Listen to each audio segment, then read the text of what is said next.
Hello, and welcome back to Speak English Daily. Hi everyone, we are very happy to see you here today.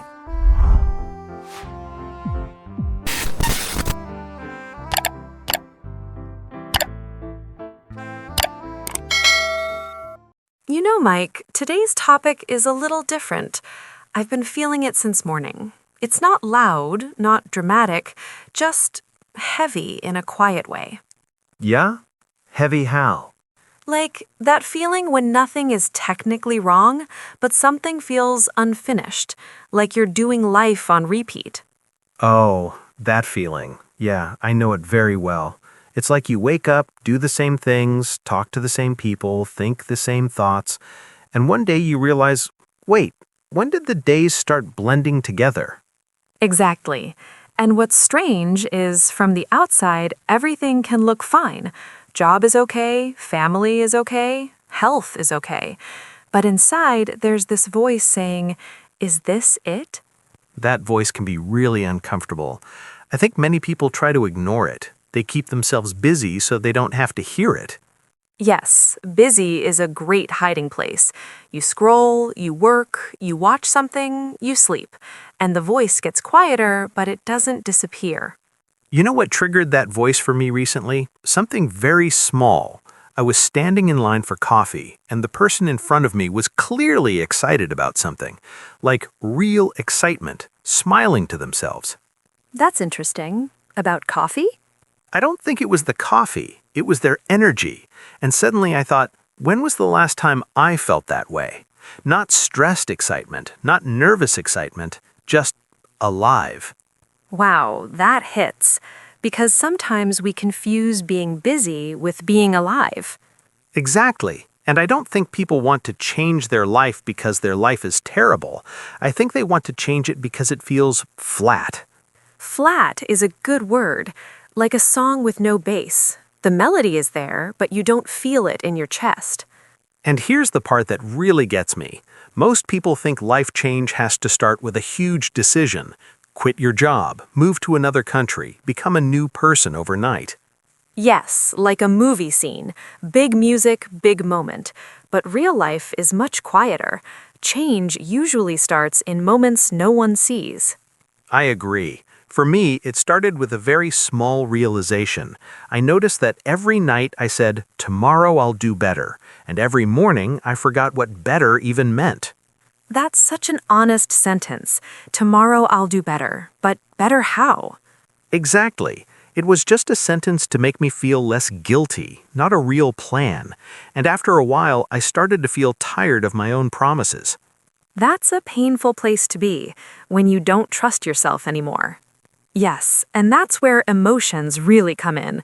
People think change is about discipline or intelligence, but a lot of it is emotional. How you feel about yourself, whether you believe yourself when you say, I'll try again. That belief is fragile, especially if you've tried before and stopped. And most people have stopped before, with English, with habits, with exercise, with dreams. I remember stopping and starting English so many times. Each time I stopped, I didn't just stop studying. I also told myself a story. Maybe I'm just not good at this. That story is dangerous, because it sounds logical, but it's really emotional. Yes, it's a feeling wearing the mask of logic. And once that story settles in, every small effort feels heavier. You're not just studying, you're fighting your own past. That's such a good way to say it. You're fighting your past versions of yourself. And that's why change feels emotional before it feels practical. Before habits, before plans, before routines, there's this quiet moment where you decide, I'm not done yet. That sentence alone can make someone emotional. I'm not done yet. Because it's not aggressive, it's gentle, but it's strong. You know, I think people underestimate gentle decisions. They think strength has to be loud. But some of the strongest decisions are whispered, like, I'll try again tomorrow, or even, I'll try again today. And those decisions don't come from motivation. They come from honesty, from admitting, I'm not where I want to be. That admission hurts a little, but it also opens a door. Yeah, Denial keeps the door closed. Honesty unlocks it. And today, I really want us to talk to the people who feel stuck in that quiet way. Not broken, not hopeless, just paused. Paused is such a kinder word than failed. Because a pause means you can press play again. And you don't need a new personality to do that. You don't need to become someone else. You just need to start listening to that quiet voice instead of running from it. And maybe asking one simple question, not how do I change my whole life, but what feels wrong right now? Or even softer, what feels heavy? Yeah, because once you name that feeling, you're already moving. That's the part people don't see. Awareness itself is a step. And maybe that's where real change actually begins, not with action, with attention. Paying attention to yourself again. After a long time of not doing that. If someone listening feels that heaviness right now, I just want to say this. You're not late. You're not behind. You're just at the moment before change. That moment is uncomfortable, but it's powerful. And we're going to stay with that feeling. We're not going to rush it. Because real conversations don't rush. They sit. They breathe. And from here, we can start talking about why change feels hard and why it's not your fault. Yeah, there are real reasons, and once you see them, things start to make sense. Exactly. You know, when people say I feel stuck, it sounds simple, but it's actually a very emotional word. Yeah, stuck doesn't mean lazy. It doesn't mean weak. It means you want to move, but something inside you won't let you. Exactly, like pressing the gas pedal while the handbrake is still on. And the worst part is, you don't always know where that brake is. Or why it's there in the first place. You just feel resistance. You tell yourself, I should start, but your body and mind say, not now. I used to think that meant something was wrong with me, like why can other people move forward and I can't? Same, and that comparison makes everything heavier. You look at others and think, they're disciplined, they're confident, they're different. But when you look closer, most of them were stuck too. They just didn't stay there forever. That's such an important point. Being stuck is not the problem. Staying stuck without understanding why is the problem. So let's talk about the why. One of the biggest reasons is fear, and not big movie fear, quiet fear. Yes, fear that doesn't scream, it whispers. Fear of failure is a big one. People imagine failure as embarrassment, judgment, proof that they're not enough. Or proof that their inner critic was right all along. That voice that says, see, I told you, don't try. And once you fail once or twice, the fear changes shape. It's not just fear of failing again, it's fear of feeling that disappointment again. That emotional memory is powerful. Your brain remembers how bad it felt and it tries to protect you. By stopping you. Exactly. The brain thinks it's helping. Let's not try. That way we can't get hurt. But protection can look a lot like a prison. Wow, that's true. Safety without movement slowly becomes suffocating. Another reason people feel stuck is lack of direction. And I don't mean a perfect plan, I mean any clear direction at all. Yeah, saying I want a better life feels good, but it's too vague. It's like saying, I want to travel, but you don't choose a country, a city, or even a direction. So you just stand at the station forever. And while you stand there, time keeps moving. That's what hurts the most. That waiting feeling, like life is happening somewhere else. And then there's negative self-talk. That one is sneaky. Very sneaky, because it sounds like your own voice. You don't question it, you just believe it. I'm not good at languages. I always quit. People like me don't change. Those sentences become facts in your head, even if they're not true. And if you repeat them every day, your confidence doesn't just drop, it disappears. You start every new attempt already tired. That's such a good way to say it. You haven't even started, but you feel exhausted. And then there's this last trap that looks positive but isn't, waiting for motivation. Ah, yes, I'll start when I feel ready. Or I just need the right mood. The problem is, motivation is not a starting point, it's a result. But nobody tells us that, so we wait. And waiting feels safe, no risk, no failure. But also no movement. I waited years like that, with English, with personal goals, always thinking one day. Same, and one day quietly turned into years. When you put all of this together, fear, no direction, negative self-talk, waiting for motivation, it makes sense why people feel stuck. Yes, it's not a personal weakness, it's a human pattern. And once you see it as a pattern, not a personality flaw, something changes. You stop blaming yourself so much. And that alone can feel like a small release. Because shame keeps you frozen, understanding softens things. And softness is not weakness, it's what allows movement again. Exactly. Before we talk about how to change, we first have to stop attacking ourselves for being where we are. You can't move forward while yelling at yourself. You need space and kindness and clarity. And that's what we're building right now, clarity about why change feels hard. Once you understand the ropes holding you, they don't feel invisible anymore.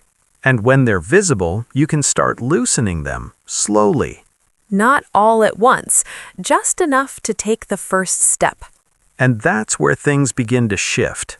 So now that we've talked about why people feel stuck, there's usually a moment that comes next. It's quiet, but important.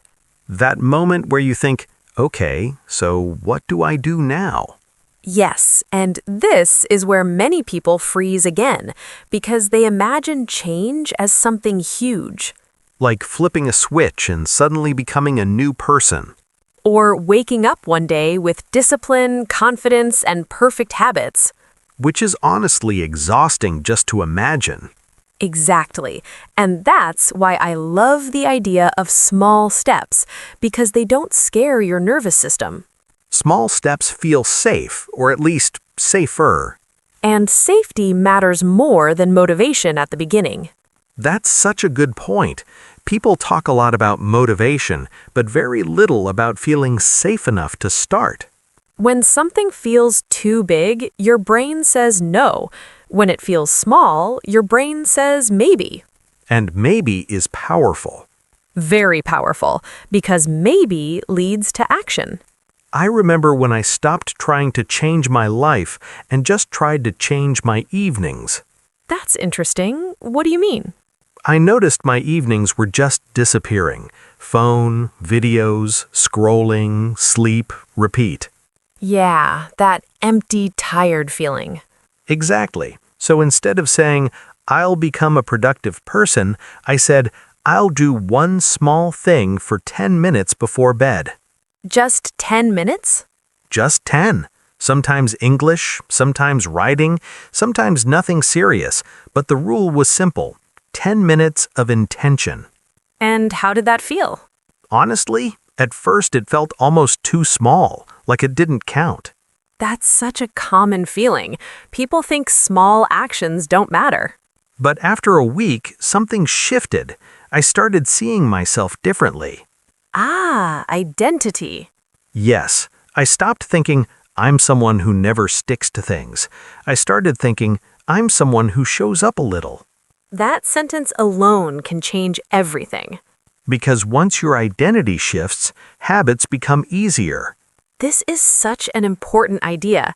Habits are not just actions, they're votes for the person you're becoming. Even tiny votes count.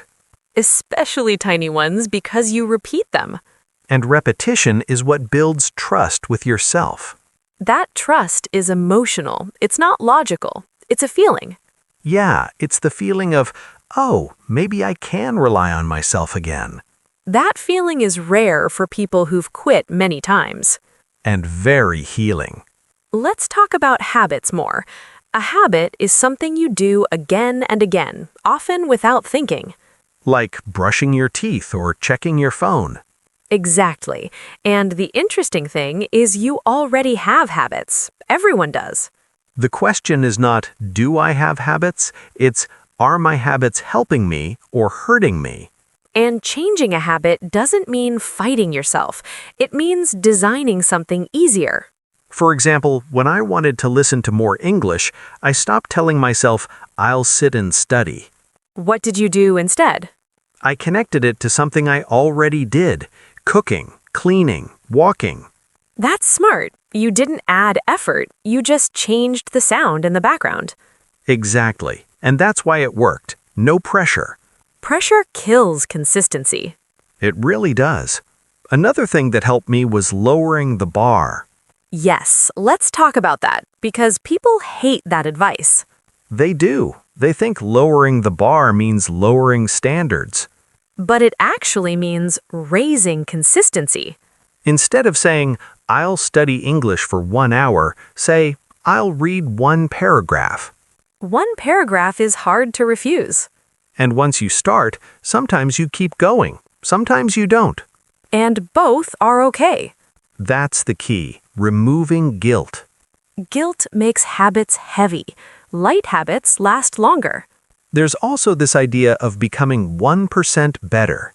I love that idea because it respects time. You don't feel 1% change in a day. But you feel it after months. And suddenly you look back and think, wait, how did I get here? Quiet progress is easy to forget while it's happening. But it's powerful. I think people underestimate how much their life can change in a year. Because a year sounds long, but it's actually just many small days.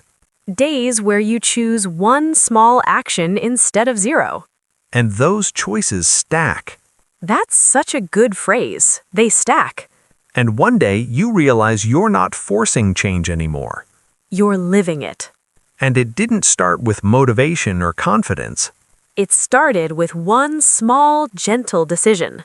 And the courage to repeat it. Again and again. Even on days when you don't feel inspired. Especially on those days. Because those days build real strength. And from there, momentum starts to grow. Slowly, naturally. Without shouting. Without pressure. Just movement.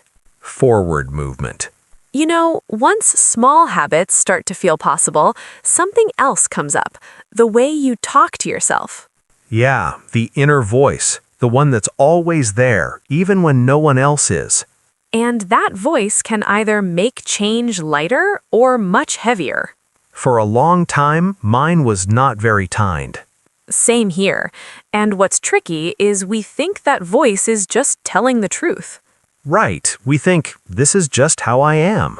But a lot of the time, it's just an old recording. Wow, an old recording. I like that. Something you learned from past experiences, mistakes, or even other people's opinions. And your brain keeps playing it again and again. This is where mindset comes in. Mindset is the general way you see yourself and your future. It's like the lens you look through. Exactly. And there are two common lenses, growth mindset and fixed mindset. With a fixed mindset, you believe your abilities are set, like, I'm just bad at languages. And with a growth mindset, you believe abilities can change with effort and time. Not instantly, not magically, but gradually. That difference sounds small, but emotionally it's huge. Because one feels like a closed door. And the other feels like a door you can slowly open. I remember when I first noticed this in myself. I kept saying, I'm bad at speaking. And that sentence feels heavy. Very heavy. So I tried something small. I changed it to, I'm learning to speak. Such a small change. But emotionally, it felt different, less final. Words matter, especially the ones we say to ourselves. And there's also something interesting about how the brain works. Yeah, this part sounds complex, but the idea is simple. The brain has a filter. It decides what information is important. It's called the reticular activating system, but you don't need to remember the name. Just remember the job. If you tell your brain something is important, it starts looking for it. Like when you learn a new word and suddenly see it everywhere. Exactly. The word was always there, you just didn't notice it before. So if your inner voice keeps saying, I can't, your brain looks for proof. Proof that supports that story. But if your inner voice says, I'm improving, your brain starts noticing small wins. Small wins you would normally ignore. And those wins feed your confidence. This is why people talk about reprogramming the mind. It's not about lying to yourself. It's about choosing a more helpful story. And there are a few simple tools for that. Nothing dramatic. One of them is affirmations. A lot of people think affirmations are silly. Until they understand how they work. An affirmation is just a positive sentence you say on purpose. Like, I am getting better at English every week. At first, it might feel fake. That's okay. New things often feel uncomfortable. The point is repetition, not perfection. Another tool is visualization. This one surprised me. Me too. Visualization means closing your eyes and imagining yourself doing something well. I used it before difficult conversations. Really? Yeah, I imagined myself speaking calmly, even making a small mistake and staying relaxed. That's powerful, because your brain practices without risk. Exactly. And when the real moment comes, it feels more familiar. The third tool is gratitude. This one sounds simple, but it's deep. Gratitude means noticing what is already working. Not ignoring problems, just not letting them be the only thing you see. When I started writing one good thing each night, my mood changed. Did it change your life overnight? No, but it changed the way my days felt. And that matters, because mood affects motivation. And motivation affects action. Everything is connected. When your inner voice becomes more supportive, trying feels less scary. You still feel fear. But fear doesn't control you. And instead of a critic, you start hearing a coach. A coach says, that was hard. Try again. A critic says, you failed. Stop. Changing that voice takes time. But every kind sentence helps. Even small ones. Especially small ones. Because they slowly change the atmosphere inside you. And when the atmosphere changes, behavior follows. That's when real change starts to feel possible. Not because life is easy. But because you're no longer fighting yourself. And that's a big shift. You know, even with a kinder inner voice and small habits, there's still one thing that quietly stops a lot of people. Let me guess. Perfection. Exactly. The idea that you need to be ready before you begin. Or confident, or skilled, or somehow different from who you are now. And perfection sounds responsible. It sounds smart. But emotionally, it's a delay button. A very polite excuse to not move. I've used it so many times. I'll start when I have more time. I'll start when I'm better.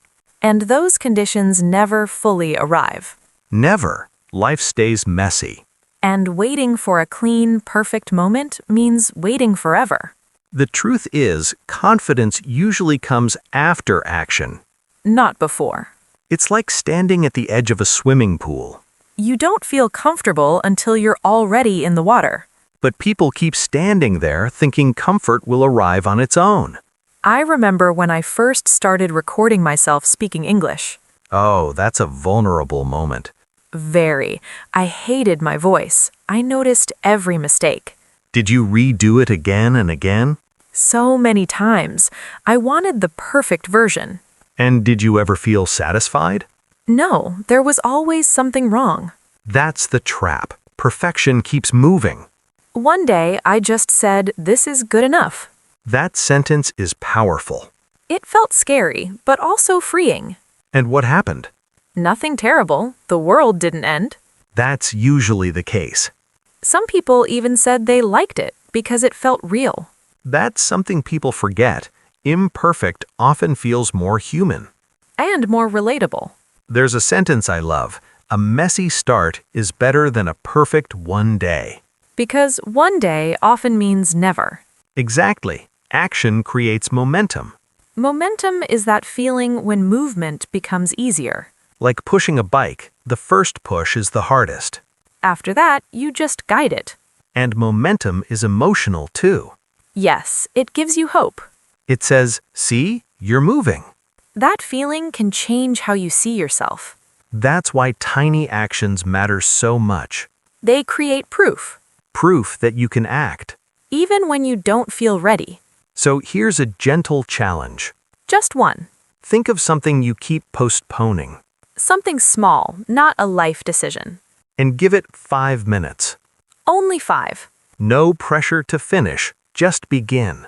5 minutes is hard to argue with. And once you start, something interesting happens. You're already doing the thing you were avoiding. And avoidance loses some of its power Even if you stop after 5 minutes, you win. because you showed up. And showing up builds self-respect. That's deeper than motivation. Now, there's one more piece we need to talk about. Yes, because change doesn't happen in isolation. Your environment matters more than people think. Environment means everything around you. People, places, sounds, content. There's a saying that you become the average of the 5 people you spend the most time with. And emotionally, that feels true. If the people around you are always negative, it's exhausting to stay hopeful. But if they're trying, learning, growing, That energy spreads.